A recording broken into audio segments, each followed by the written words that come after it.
One of the most common things that I hear from nonprofit leaders is this: I am not a fundraiser.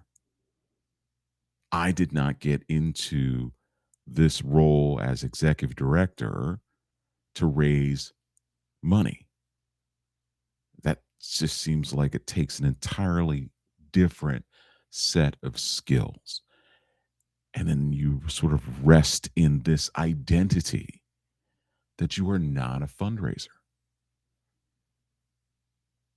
But what if I told you that that very thinking is exactly what's holding you back from achieving the success that your organization and the people that you serve deserve? That's our focus on this episode. Let's huddle up.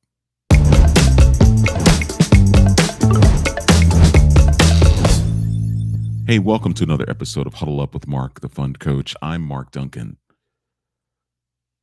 Now, this is a topic that's very common. I don't think I've talked about it here as directly as I plan to do it today.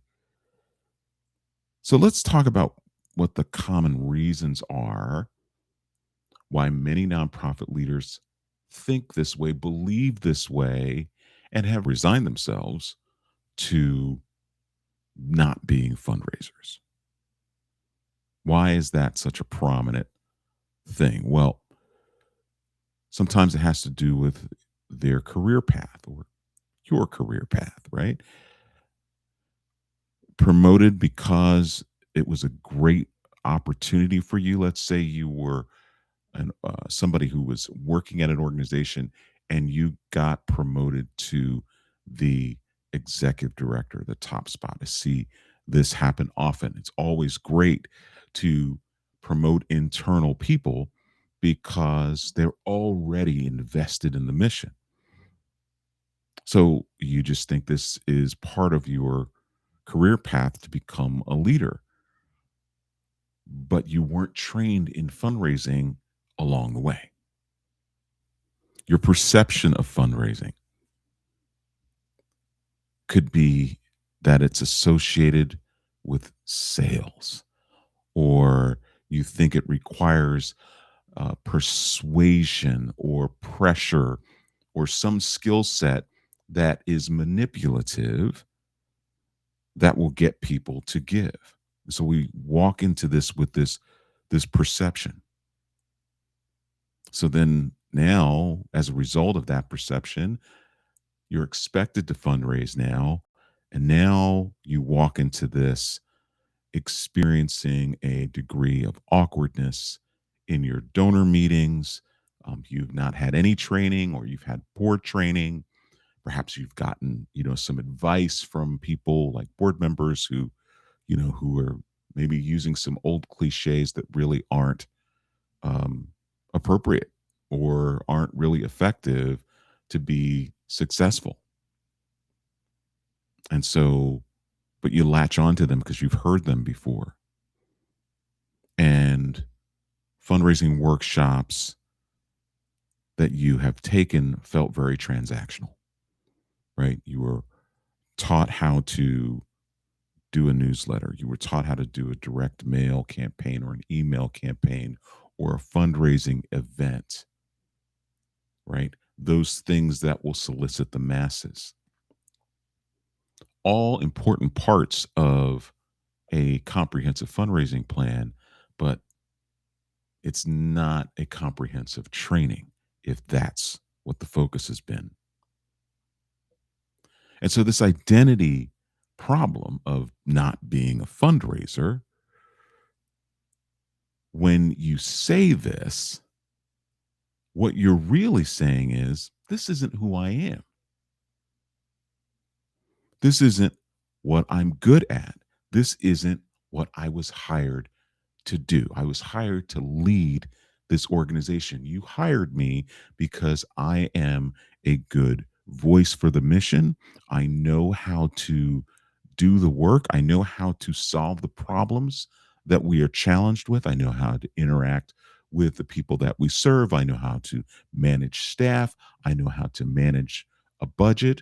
I know how to keep the organization moving forward. But I am not a fundraiser. This isn't what I'm good at. It's not what I signed up for. And it's not what I was hired to do, even though it may have been in the job description, right? Because even if it's not in the job description, most job descriptions will say other duties as assigned. And it may not have been thought of as a primary role, because that's what often happens is that organizations evolve in a way that requires fundraising because growth is happening. And in order to sustain that growth, keep up with that growth, you need to generate financial resources to be able to do that. And you do that through fundraising. And if you have been like other industries where fundraising was not as relied upon as it is today, and you've grown through that organization, yeah, it's going to feel new to you. It's going to feel foreign. This is particularly true in public higher education, and it's particularly true in the camp and conference world, especially faith based camp and conference world. So when I say higher education, public higher education in particular, most public colleges and universities were heavily funded by the state. So much so that between the tuition, the very reasonable tuition that students paid, along with fees, along with the funds to pay for room and board, that was enough. That was enough. In other words, the institution may have been supported to the degree of about 80% of the operating budget. Other 20% was coming through fee for service, which would be tuition, fees, room and board. Fast forward, the state dollars stay the same. See, it's not that there's a reduction in support, there's an increase in expenses.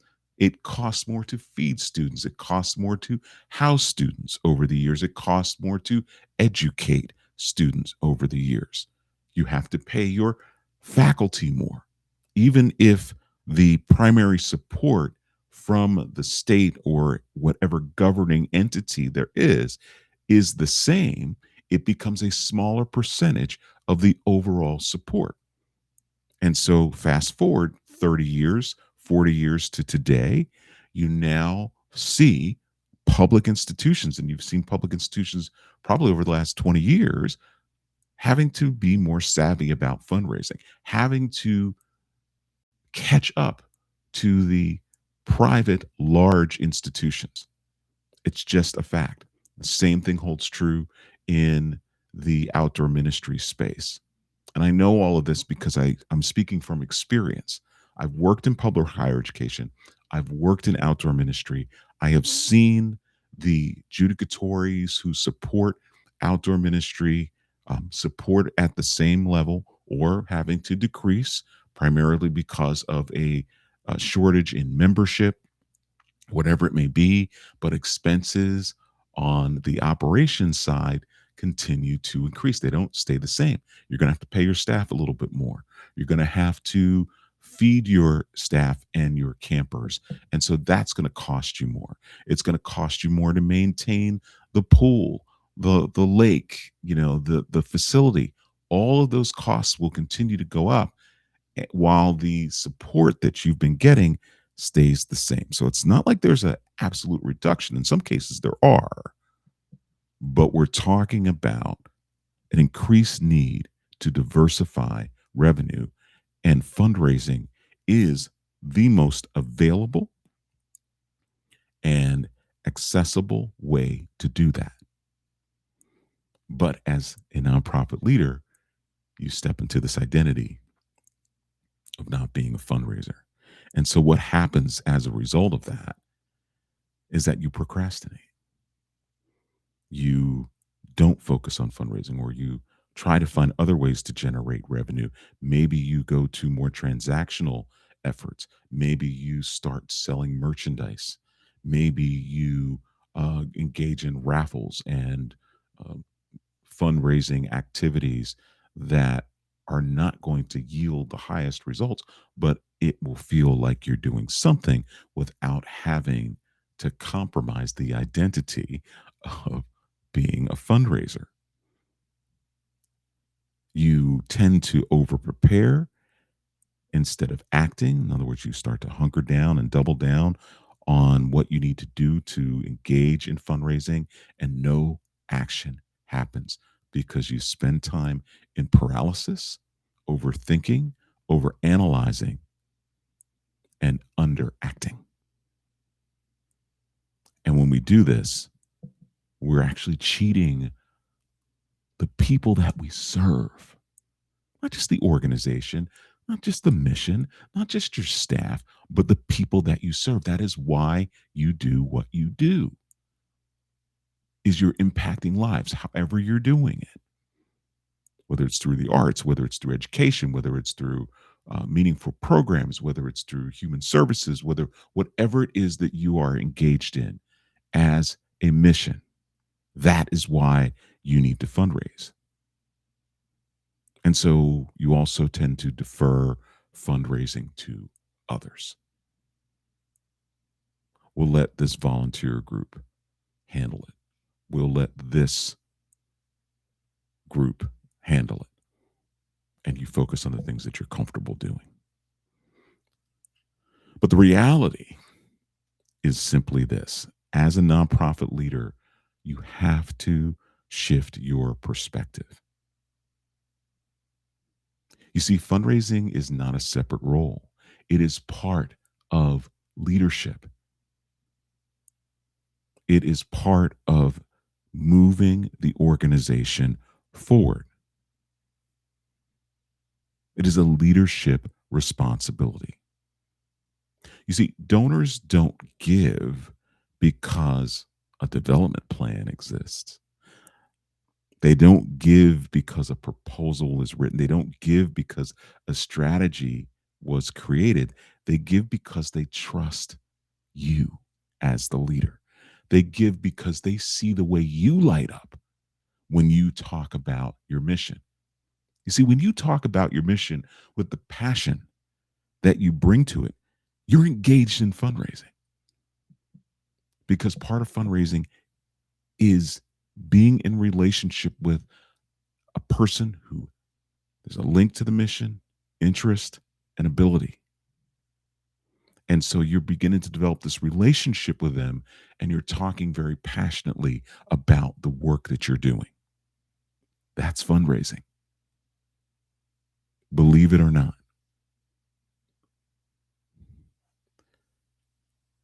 When they sense that you believe and they see your passion in the mission, and they see the excitement and the results that you're having, the proof of performance, that is what gets donors excited about giving. And so you see, at the end of the day, you are actually a fundraiser. There's just some nuances that you need to incorporate into your intentional relationship building with people who have capacity, so that you can secure the gifts that you want and need for your mission. Now, most organizations, the executive director is the most important fundraiser that there is, whether they claim that title or not. And that includes those executive directors who bring in a development person, whether it's a director of development or somebody to play some role in development. Completely deferring fundraising to that person, you will not see the kinds of results that you will see unless you are integrally involved. Now, having a development person on staff can be very helpful, because 100% of their time will be spent on fundraising, but they will also be guiding you on what to do, when to, who to meet with, perhaps even scheduling when to meet with them. joining you on those visits, helping you manage the relationships that are going to be solely assigned to you, because donors are going to want to meet with you as the executive director. They're going to want to talk to you. They're going to want to hear you talk about the vision of the mission. So there's no escaping that.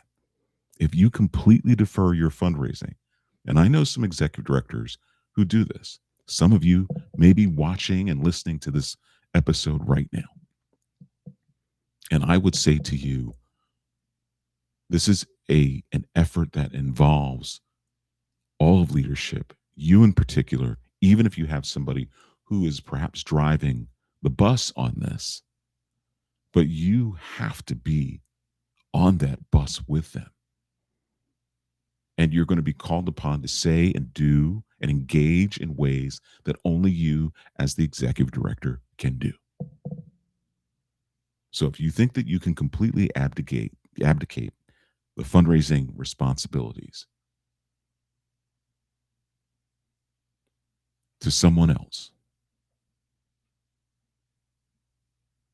you're not going to see the results that you are deserving of and the people that you serve are deserving of. So we have to reframe this. You want to adopt a healthier perspective. Instead of saying, I'm not a fundraiser, try this reframe. I'm a leader who invites others into the mission. I build relationships that fuel impact. And here's my favorite.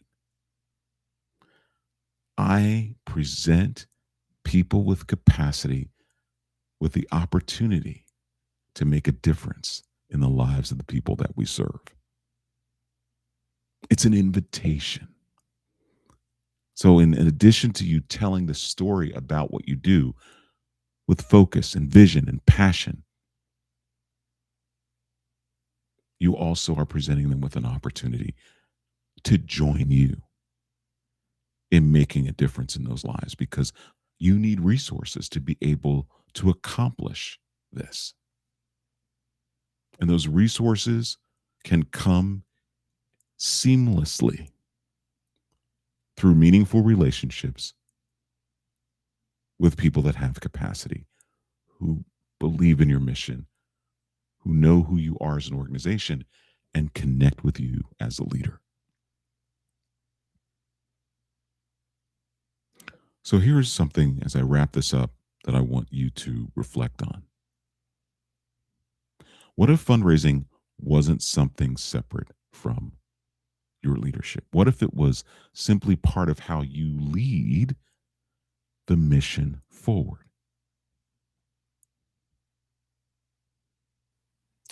Here are some things that you need to think about this week. 3 things. Reach out to one donor. And I would suggest you do that by phone.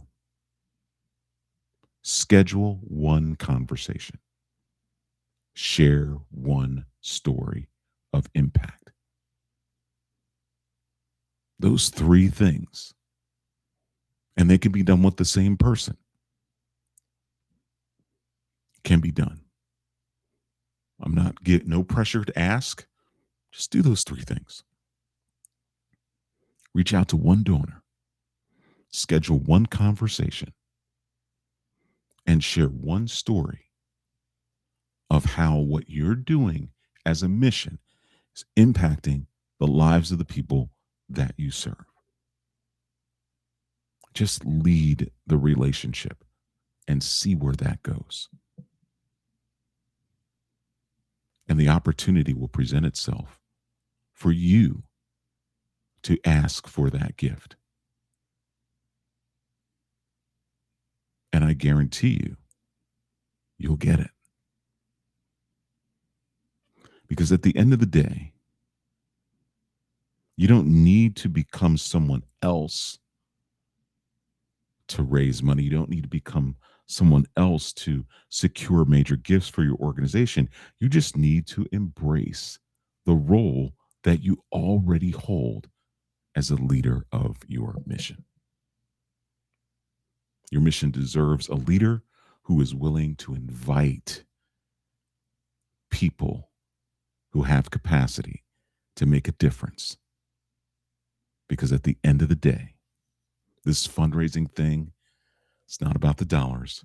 It's about what the dollars do for the people that you serve. Hope this has been helpful. Thank you for listening. Thank you for watching. And we'll see you next time.